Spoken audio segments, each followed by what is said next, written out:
Good morning বন্ধুরা, কেমন আছো তোমরা? আশা করি ভালোই আছো। সোমাস ওয়ার্ল্ডে তোমাদের অনেক স্বাগত আর অনেক ভালোবাসা। আজকে হলো আমার বাপের বাড়িতে দ্বিতীয় দিন। আর দেখো এই ফুলটা, ক্যাকটাস গাছে কিন্তু আমি ফুল দেখিনি, জানো তো, খুব কম দেখা যায়।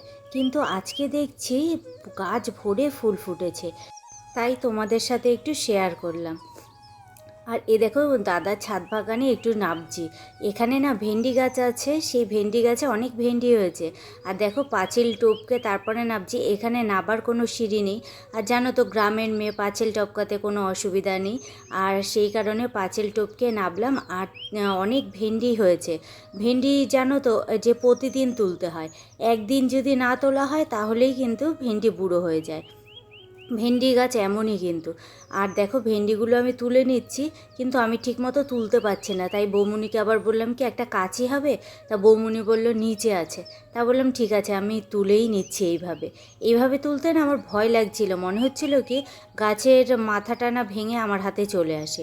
তোলার অভ্যাস নেই, আর আমি জানিও না যে কিভাবে তুলতে হয়। আর সব কিছুরই তোলার কিন্তু একটা নিয়ম থাকে, কিন্তু আমি না এটা টেনে টেনে তুলছিলাম, এর জন্যই ভয় লাগছিল। আর ভেন্ডি গাছে জানো তো হেব্বি চুলকায় গা। এই পাতাগুলো যখনই গায়ে লাগছে না খুব চুলকাচ্ছে। তোমার একটা আল মতো থাকে না ভেন্ডি গাছে, তাতেই বেশি চুলকায়। দেখো অনেকগুলোই ভেন্ডি তুলেছি, আর দুই একটা না বুড়োও হয়ে গেছে। তোমার কালকে তোলা হয়নি তার জন্য। আর কচিও দেখছি একটা দুটো রয়েছে। তা আমি জিজ্ঞাসা করলাম বৌমুনিকে যে কচিটাও তুলে দেবো কিনা। তা বললো তুলে দাও, আবার না হলে কালকে নাবতে হবে। তা কচিটাও এর জন্য তুলে দিলাম।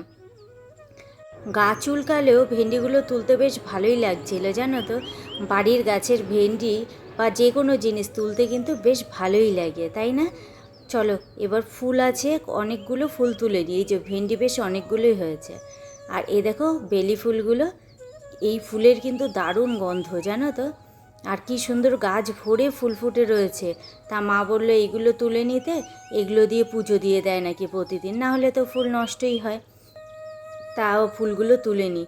আর এরকম ফুল যদি বাড়িতে একটা গাছ থাকে না, তাহলেই কিন্তু হয়ে যায় বাড়ির ঘরের ঠাকুরের পুজো দেওয়া। আমি ভেবেছিলাম গাছ নিয়ে আসবো। তা মা বলল এখন নিয়ে যাস না, বর্ষার সময় নিয়ে যাস, এখন নিয়ে গেলে গাছ একটাও বাঁচানো যাবে না। তা বাড়িতে প্রচুর ফুল গাছ আছে, বাড়ি থেকে আনলেই কিন্তু হয়ে যায়, আর আমার কিনে ফুল গাছ লাগাতে হয় না।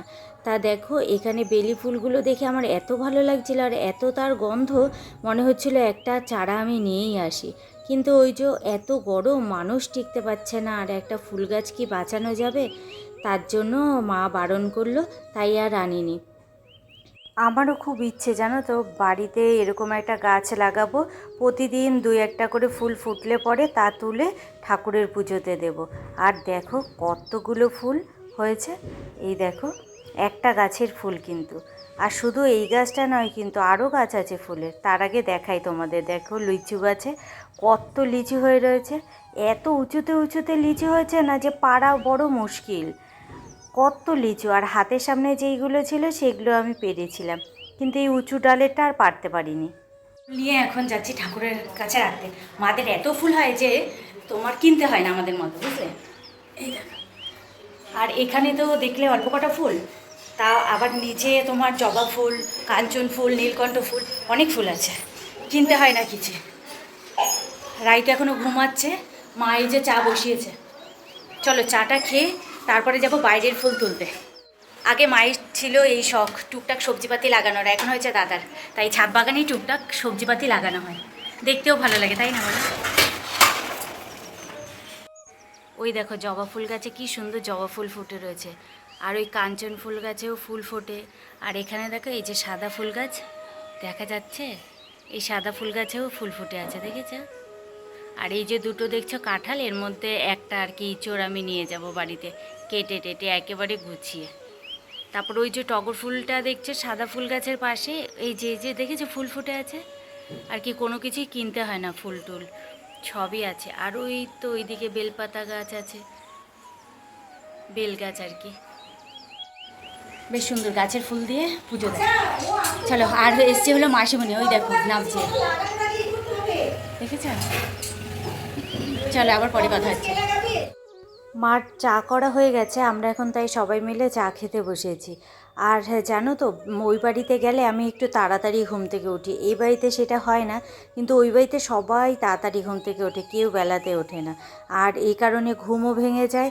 আর সবার সাথে গল্পেও গুজব করতে বা আর কি সময় নষ্ট করা যাবে না, কদিনের জন্য গেছি, সময় নষ্ট করা যাবে না ঘুমিয়ে, এই কারণে আরও তাড়াতাড়ি উঠে যাই। যে কদিন পার হলেই তো আবার বাড়ি চলে যেতে হবে, গল্প অনেকটাই মিস হয়ে যাবে। রান্না করতে এসেছি তোমার বিরিয়ানি, আর সাইড দিয়ে অনেক আওয়াজ আসবে, লোকজন বেশি, এর জন্য আওয়াজটা একটু বেশি আসবে, তোমরা একটুখানি মানিয়ে গুছিয়ে নিও। আর এই ঘরে আজকে দিদির ঘরে খাওয়া দাওয়া, তার জন্য সবাই মিলে খাওয়া দাওয়া, এই কারণে হচ্ছে হলো বিরিয়ানি। আর এখানে দেখো বিরিয়ানিটা, মাংসটা কষাতে দিয়েছিলাম কিন্তু এই কড়াইতে হচ্ছে না, আলু টালু এখনও দিইনি, উপজে পড়ছে মাংসতেই, তাই এখানে আবার এই যে কড়াইটা চাপিয়েছি, বড় কড়াইটা, তাই এটাতেই বিরিয়ানিটা করব। বিরিয়ানিটা করার পর তারপর তোমাদের ফাইনাল লুকটা দেখাবো। বিরিয়ানির মাংস বসিয়ে দিয়ে আমি আবার এইদিকে চলে এসেছি, দাদা এদিকে লিচু পেড়ে দিচ্ছে মাসিমণিকে। তোমার কাছে যেই লিচুগুলো রয়েছে সেইগুলোই পারতে পারছে, দূরেরগুলো আর পারতে পারছে না। আর গাছ ভরে লিচু পেকে রয়েছে জানো তো। দাঁড়াও আমি একটা খাই, লিচু এরকম পারছে দেখে না খেয়ে থাকা যায়। এই দেখো লিচুর সাইজগুলো। আর লিচুগুলো কিন্তু এবারে বৃষ্টি হয়নি বলে তোমার খুব একটা বেশি বড়ও হয়নি, না হলে বৃষ্টি যদি পায় না তাহলে লিচুগুলো কিন্তু বেশ বড় বড় হয়। তবুও লিচুগুলোর স্বাদ আছে, কিন্তু রসে পুরো ভর্তি, আর সাইজে আর একটুখানি বড় হয়। আর এবছর তো বৃষ্টি নেই, তাই লিচুগুলো আর বড়ও হতে পারেনি। দারুণ স্বাদ কিন্তু খেতে। আর এই দেখো দাদা এবার একটা চেয়ার নিয়ে এসেছে, সামনে সামনে যে কটা ছিল পাড়া হয়ে গেছে, তাই চেয়ার নিয়ে এসে তারপর পাড়ছে। আর ওদিকে দেখো মাসিমণি লিচু কুড়াচ্ছে। আর এত লিচু না তোমার দেখে পাড়তে ইচ্ছা করবে, খেতে ইচ্ছা করবে, কিন্তু পাড়াই তো যায় না এত উঁচুতে। আর লোক দিয়ে তুমি পাড়াবে, লোক কী করবে বলো তো, পয়সাও নেবে আবার লিচুও নিয়ে যাবে। লিচুর একেতেই এত দাম, তার লিচু দিলেই হয়ে যায়, কিন্তু উল্টে আরও পয়সাও নিয়ে যায়, এই কারণে আর লোক দিয়ে পাড়ায় না। চলো এবার আমি বাড়ি নিয়ে যাব একটা ইঁচড়, তাই দিদিকে বলেছি একটা ইঁচড় কেটে রেডি করে দিতে, তা ও একটা ইঁচড় কেটে দিচ্ছে। এটাতেই কিন্তু আমাদের 2 দিন হয়ে যাবে, অনেকটাই বড় আমাদের পক্ষে, আমরা 2জন মানুষ, তাই আমাদের 2 দিন হয়ে যাবে এই ইঁচড়টাতে। তা দিদি কেটে টেটে একেবারে রেডি করে দেবে বলল। আর এদিকে দেখো মাসিমণি লেবু পাড়ছে, লেবু গাছেও প্রচুর লেবু হয়েছে গো। আর আমাদের তো জানো তো লেবু কিনে খেতে হয়, এই কারণে লেবু পারছে। আর এদিকে দিদিকে আমি কল চেপে দিচ্ছি, ও বলছে এখানেই নাকি কলের তলায় যদি কাটা হয় না এইভাবে, তাহলে কষগুলো নাকি সব বেরিয়ে যাবে, আলাদা করে আর কষ সরাতে হবে না। একদম গাছ থেকে পাড়া ইঁচড় তো, কষ প্রচুর পরিমাণে। আর এখানে এইভাবে এর জন্য ধুয়ে নিচ্ছে, কাটছে আর ধুচ্ছে। আর চলো এবার দিদি তাহলে এইগুলো কেটে গুছিয়ে দিই, ওই দোকানে যেমন দেয় না খোসাটা ছাড়িয়ে ছাড়িয়ে, তাই সেইভাবেই নেব জানো তো। যদি পুরো কেটে নিই না, সেইভাবে কেটে নিলে বাড়িতে গিয়ে করতে করতে ওগুলো একদম শুকিয়েই যাবে, এর জন্য এইভাবে কেটে নেব, যেদিন খাবো সেদিনকে আর কি খোসাটা ছাড়াতে হবে না, এমনি পিস পিস করে রান্না করলেই হয়ে যাবে, অনেকটা কাজ এগিয়ে থাকবে। আর দেখবে কত লিচু পেড়েছে, এই দেখো এক ঝুড়ি লিচু, এগুলো কাছের থেকে কাছে। আর হলো এই দেখো লেবু পেড়েছি, আর এই যে ইঁচড়। গ্রামে যদি হয় বাপের বাড়ি, তাহলে তো ব্যাগ বোঝাই করে জিনিস নিয়ে আসাই হয়, তাই না বলো। দাদা হাঁপিয়ে যাওয়াতে মাসিমণি আবার একটু চেষ্টা করছে লিচু পাড়ার। খাবার পুরো রেডি, এখানে আছে তোমার রায়তা, এখানে স্যালাড, আর এটা হলো তোমার কি এটা পটল দিয়ে বাদাম দিয়ে, এগুলো হলো মার জন্য। মা যেহেতু বিরিয়ানি খাবে না, কারণ হলো বিরিয়ানিতে মাংস দেওয়া আছে তাই। আর এটা হলো তোমার মিষ্টি দই, টক দইও আছে, মিষ্টি দই মায়ের জন্য এগুলো। আর এই দেখো বিরিয়ানিটা, কত বড় হাঁড়িটা দেখেছো। আর এই যে এখান থেকে একটু দেখছো না তোলা, এইটা হলো দাদাকে দিয়েছে তাই। আর বিরিয়ানিতে কিন্তু কোনো রং টং দেওয়া নেই, তাই একটু সাদা সাদা লাগছে, কিন্তু খেতে কেমন হয়েছে সেটা খাওয়ার সময় বোঝা যাবে, তাই তো। গন্ধ তো হেভি বেরিয়েছে, গন্ধ হেভি বেরিয়েছে। আর রাই তো একেবারে খাবার জন্য ব্যস্ত। চলো এবার রাই দাও দেখি শুনুকে। এটা একটু ঝাঁকিয়ে নিলে না সুবিধা হবে। দেখো রাই ঝাঁকাবে বলছে, এটা ঝাঁকাক দেখি। ওহ বিশাল ব্যাপার, বিশাল ব্যাপার। নে এবার বোনকে বেড়ে দে দেখি। দাদার তো আগেই খাওয়া গেছে বলে দিলাম। এদিকে বিবুনদা আর হলো দিদির ছেলে দুজনেই কাজে বেরিয়ে গেছে, এর জন্য ওরা এখন নেই বাড়িতে, সেই রাত্রিবেলাতে আসবে, তাই আমরা সবাই এখন খেতে বসে পড়েছি।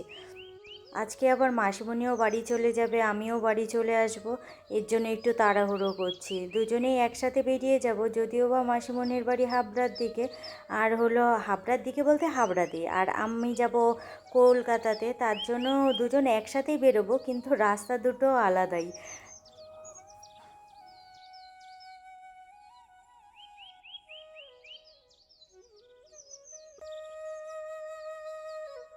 খাওয়া দাওয়া কমপ্লিট করে একটু বিশ্রাম করে তারপর দেখো রওনা দিয়ে দিয়েছি, আর সবাই দেখো আমাদের এগিয়ে দিতে যাচ্ছে। আর একসাথেই বেরিয়েছি, বললামই তো যে একসাথেই বেরোবো, যতই দুদিকে দুজন না আমরা যাই না কেন, কিন্তু একসাথেই বেরোবো, কেউ কাউকে রেখে আসবো না।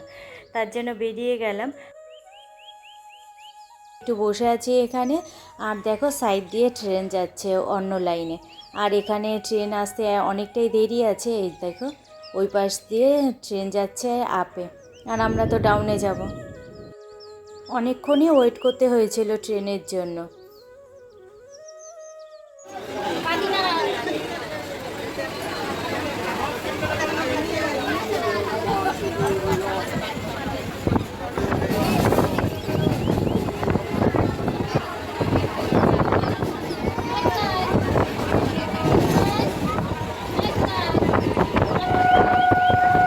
চলে এসেছিলাম অনেকক্ষণ, জানো তো। তারপরে না আর কি বাড়িতে আসার পর তোমার এত শরীরটা অস্থির লাগছিল যে স্নান করেছি, আর স্নান করেছি মাথা ভিজিয়ে।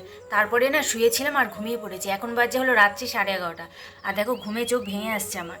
আর রাতে এখন খাবো, তোমার দিদি পাঠিয়েছে বিরিয়ানি। চলো কথা বলতে বলতে দেখাই, আর হলো খাবার টাবার বাড়ি।